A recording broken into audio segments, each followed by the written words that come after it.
और इस वक्त की बड़ी खबर आपको बता दें, सीएम योगी ने अयोध्या में सुरक्षा व्यवस्था का जायजा लिया।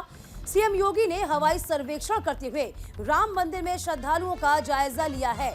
देखिए, आज के दिन से आम लोगों के लिए द्वार को खोल दिया गया है। भगवान के दर्शन कर सकेंगे, रामलला के दर्शन कर सकेंगे। इसी बीच आपको बता दें, श्रद्धालुओं का मानो हुजूम उमड़ पड़ा हो। इसी को लेकर सीएम योगी आदित्यनाथ ने खुद हवाई सर्वेक्षण से जायजा लिया। देखिए, तस्वीरें भी सामने आ गई हैं किस तरीके से सीएम योगी आदित्यनाथ हवाई सर्वेक्षण से जायजा ले रहे हैं। इससे पहले आपको बता दें कि तमाम अधिकारियों को उन्होंने निर्देशित किया था कि तमाम अधिकारी अयोध्या पहुंचे।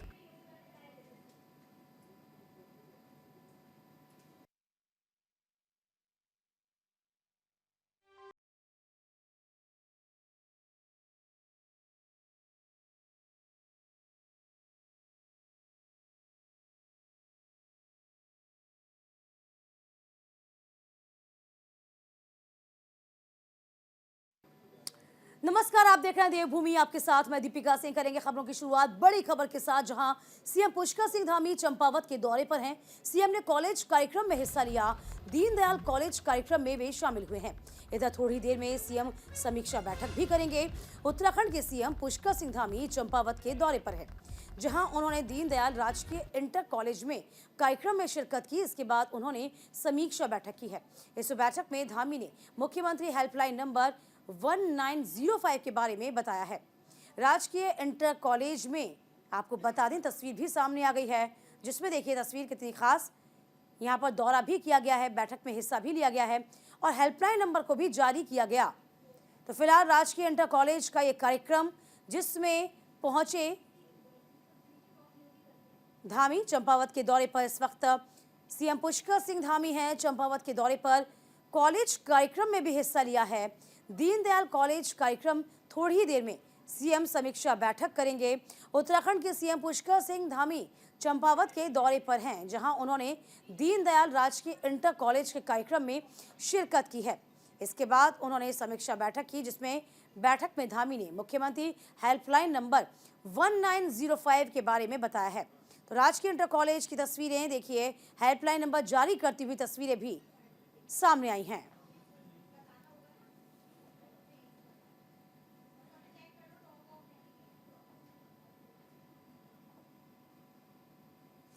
इधर मुख्यमंत्री पुष्कर सिंह धामी ने नेताजी सुभाष चंद्र बोस की जयंती पर सीएम आवास देहरादून में उनके फोटो पर फूलों की माला अर्पित की, श्रद्धांजलि दी।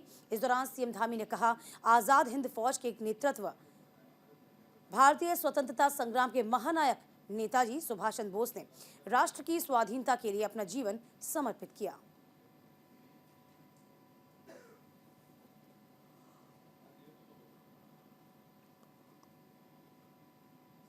देखिए, नमन करती हुई तस्वीर, उनके हाथ जोड़कर करबद्ध होके प्रणाम किया है नेताजी को। किस तरीके से नेताजी सुभाष चंद्र बोस ने अपना पूरा जीवन समर्पित कर दिया और राष्ट्र के लिए।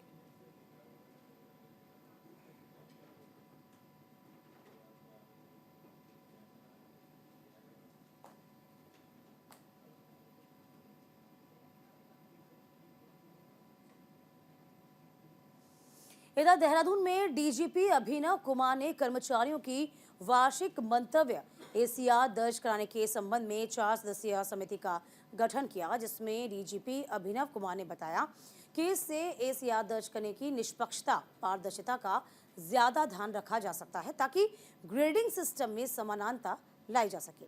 इस समिति में एडीजी एडमिन समिति के अध्यक्ष, पुलिस आईजी कार्मिक, आईजी पीएससी और आईजी इंटेलिजेंस सदस्य शामिल होंगे।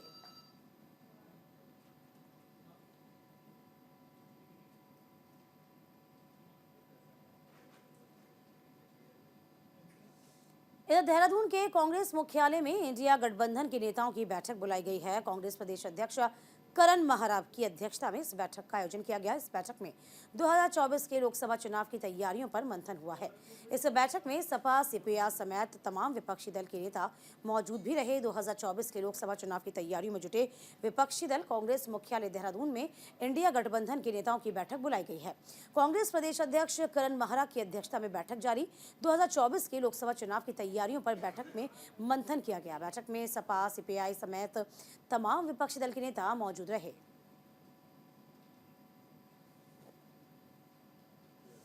इधर उत्तराखंड में बीजेपी चलाएगी दर्शन अभियान, जहां अयोध्या में राम मंदिर प्राण प्रतिष्ठा के बाद बीजेपी राम मंदिर दर्शन अभियान की शुरुआत करने जा रही है।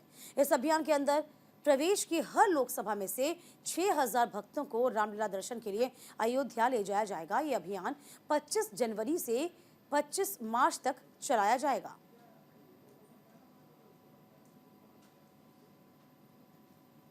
राम मंदिर प्राण प्रतिष्ठा महोत्सव के शुभ अवसर पर केंद्रीय मंत्री अजय भट्ट नैनीताल पहुंचे। नैनीताल में हर्षोल्लास से मनाए जा रहे भव्य उत्सव के अवसर पर केंद्रीय मंत्री अजय भट्ट ने दर्शन कर तल्लीताल में भजन संध्या और महाआरती में भी हिस्सा लिया। इस मौके पर केंद्रीय मंत्री ने कहा, धार्मिक पर्यटन को बढ़ावा देने के लिए अयोध्या में सरकार सभी सुविधाओं को विकसित कर रही है।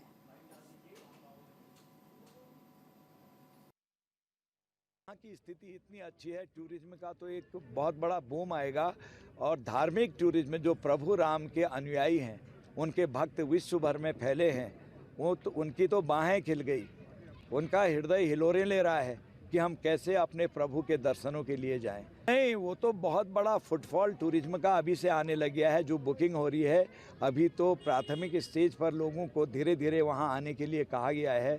सरकारें अपनी अपनी जगह से अपने अपने लोगों को ला रही है, बाद में तो वहाँ पर जगह नहीं मिलेगी। टूरिज्म सुव्यवस्थित हो, टूरिज्म को ठीक तरीके से चलाया जाए, टूरिस्ट को कोई परेशानी। अयोध्या में रामलीला के प्राण प्रतिष्ठा समारोह हो चुका है। इसके बाद रामलीला के दर्शन करने वालों में श्रद्धालुओं की सुविधा को ध्यान में रखते हुए रेलवे ने दून और हरिद्वार से आस्था स्पेशल ट्रेन चलाने का फैसला किया है। हरिद्वार तक सिंगल लाइन होने के चलते दून से 18 और हरिद्वार से 22 कोच की ट्रेन चलेगी। हरिद्वार से पहली ट्रेन 25 जनवरी को अयोध्या के लिए रवाना होगी। हरिद्वार से होते हुए मुरादाबाद, रामपुर, बरेली, आलमपुर और लखनऊ होते हुए अयोध्या पहुंचेगी।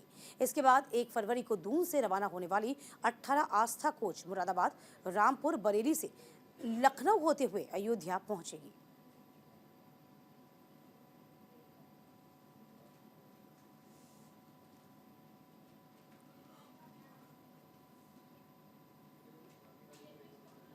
हल्द्वानी में भी जश्न का माहौल है। हर तरफ दीपोत्सव मनाया जा रहा है।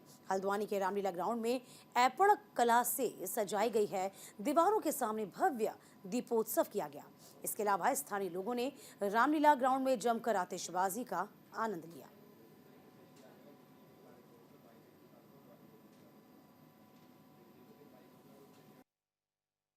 बड़े हर्ष का दिन है, गर्व का दिन है कि श्री रामलला की मूर्ति की आज प्राण प्रतिष्ठा अयोध्या में हुई है और सभी लोग हर्षित हैं, प्रफुल्लित हैं।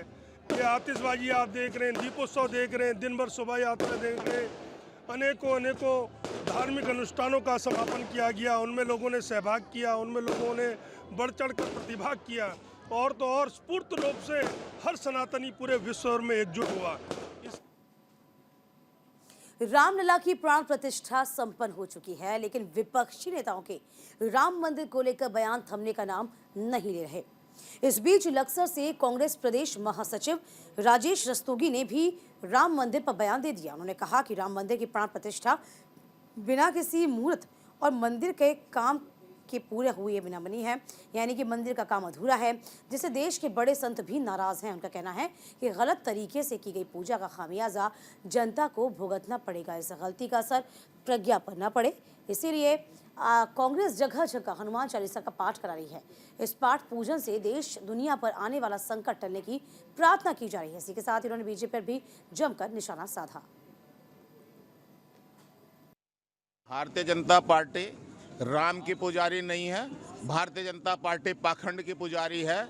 जो लोग आज ये बात कह रहे हैं हम राम को लाए हैं, राम को लाने वाला कोई नहीं है, भगवान राम ही सबको लाए हैं।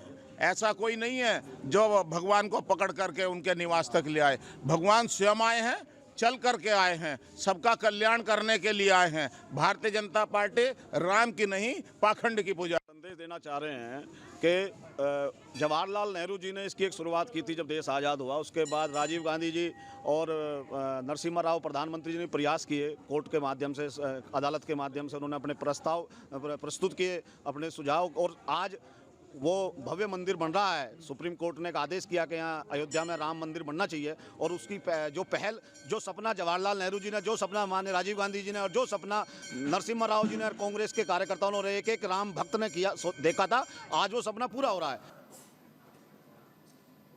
लक्सर में लोगों ने रामलला के प्राण प्रतिष्ठा को लेकर घरों में दीपक जलाए, साथ ही ढोल नगाड़े बैंड बाजे की धुन पर मस्त होकर थिरके। इससे लेकर हमारे सहयोगी जसवीर सिंह ने ग्राउंड जीरो पर जायजा लिया, लोगों से बातचीत की। अयोध्या में श्री राम लला की प्राण प्रतिष्ठा हो चुकी है। आज पूरा देश राम में हो गया है।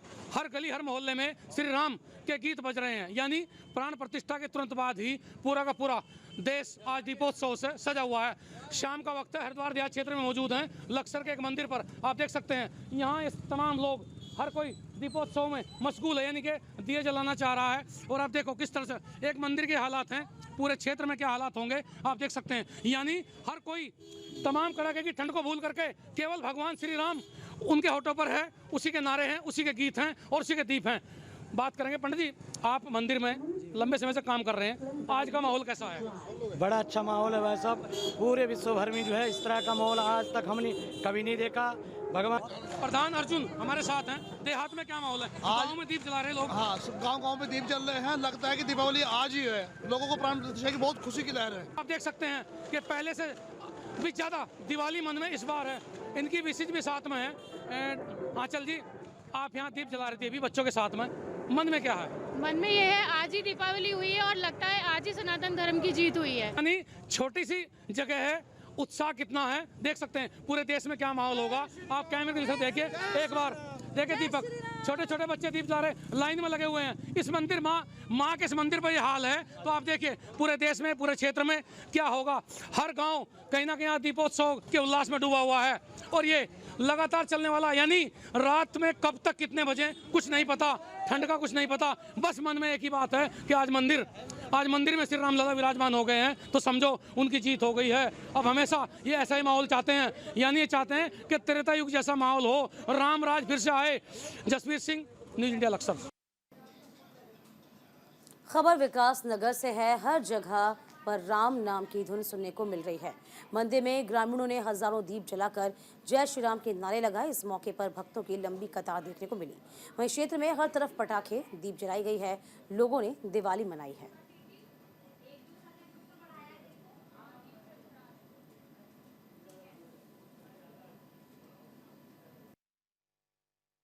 बहुत अच्छा लगा, इतना अच्छा लगा कि हम बता नहीं सकते कि हमारे मोदी जी ने इतना बढ़िया काम करा है।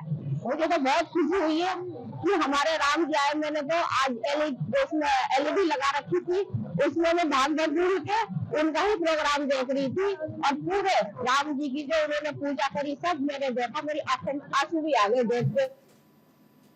पूरा देश अयोध्या में राम मंदिर के प्राण प्रतिष्ठा को लेकर राममय है। हर जगह पर राम नाम की धुनें सुनने को मिल रही है। वहीं बिरीनाग तहसील मुख्यालय से 10 किलोमीटर दूर उडियारी गांव में 1008 नौलिंग बैजड़ मंदिर में ग्रामीणों ने सुबह से ही लेकर देर रात तक मंदिर में भजन पूजन किया है। मंदिर में ग्रामीणों ने 1008 दीपक जलाए हैं, जय श्री राम के जयकारे लगाए हैं। इस मौके पर बच्चों से लेकर महिलाओं, बुजुर्गों ने बड़ी संख्या में शिरकत की। सभी ने मिलकर दिए जलाए, आतिशबाजी का जश्न भी मनाया।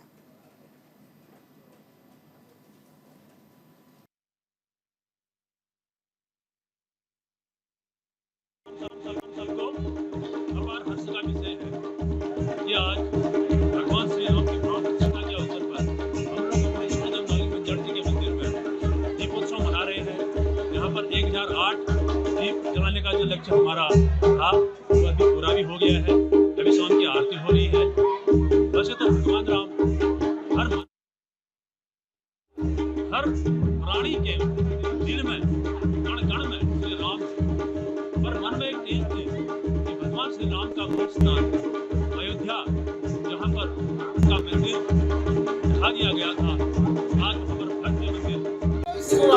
आज श्री राम जन्म के उत्सव से हमारे जय श्री 11 नौली मुंडेर जी के मंदिर में भी हमारे ग्रामवासी के द्वारा भव्य आयोजन किया गया, जिसमें महिलाओं के द्वारा दीप ज्योति का प्रोग्राम बनाया गया और साथ ही रात्रि में नवरात्र का प्रोग्राम भी रखा गया और ईश्वर कारजी जी के उपलक्ष्य में कीर्तन मंडली टीम तैयार की गई और सभी ग्रामीणों ने बहुत अच्छा सहयोग किया।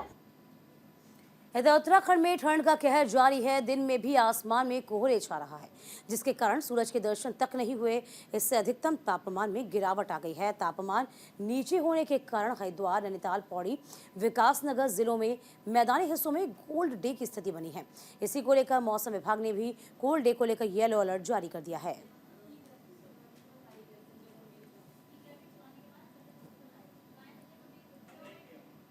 देखिए लोग किस तरीके से अलाव का सहारा ले रहे हैं और अपने आप को गर्म रखने की पूरी कोशिश में लगे हुए हैं। लेकिन पौड़ी, नैनीताल में हल्का कोहरा अभी भी देखने को मिला।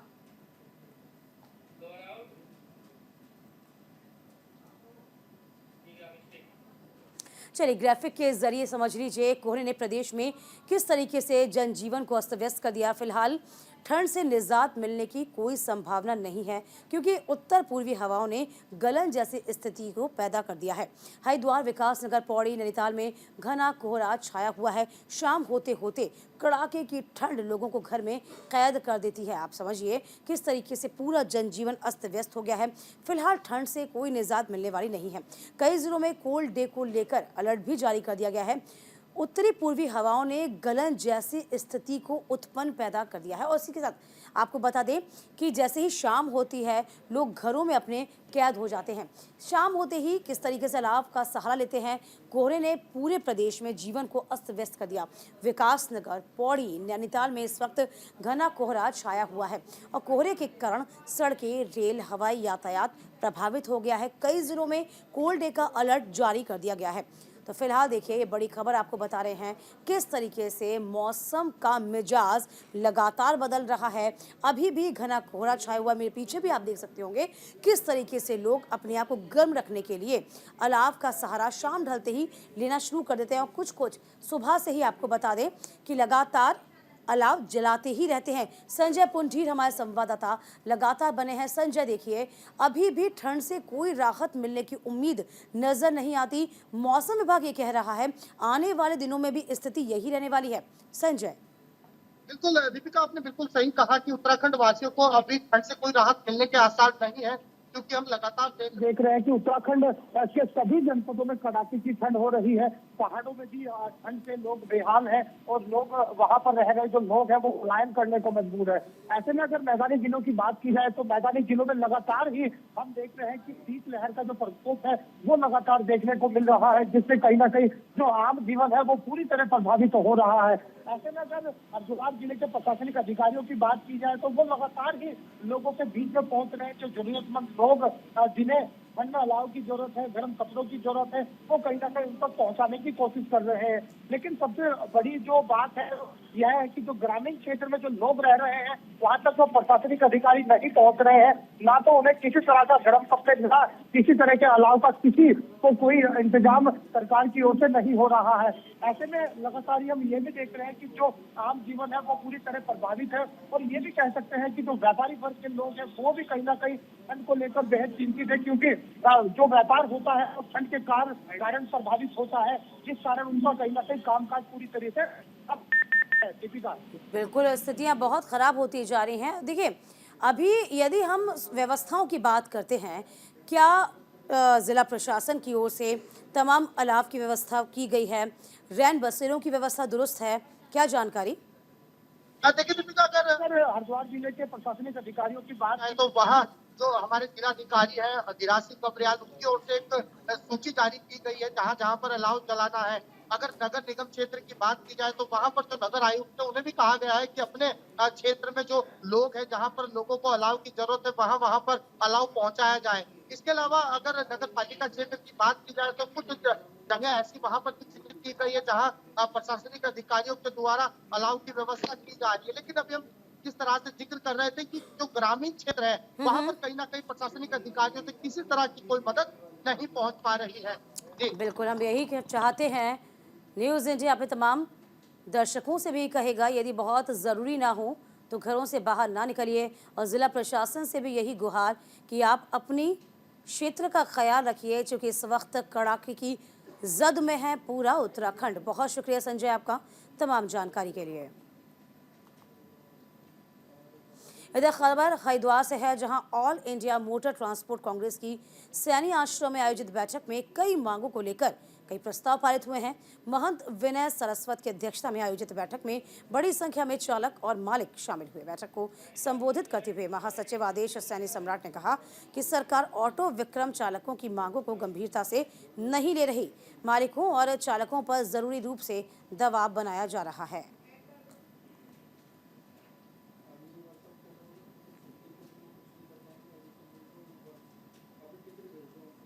और इसी के साथ देवभूमि में अभी के लिए बस इतना ही। वक्त छोटे से ब्रेक का हुआ है, फौरन लौटेंगे।